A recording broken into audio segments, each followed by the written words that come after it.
Okay, these can be a bit tricky. You need to be good at equivalent fractions, that's what they're looking at here. So we know that fifths and tenths are similar. One is just 2 times the other. So you need to think in terms of fifths and tenths. Now if we started off with just a guess, really, that the first one might be a half, we know that a half is the same as 5 tenths. So we've got 5 of our tenths. We need 7 of them to get to the answer, so we need 2 more tenths, but you should know that that's just 1 more fifth. So the answer at the top could be 1/2 plus 1/5.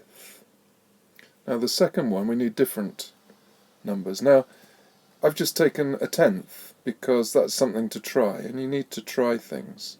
So if we've got 1/10, we need 6 more tenths. And again, if you know your equivalent fractions, you know 6 tenths is the same as 3/5.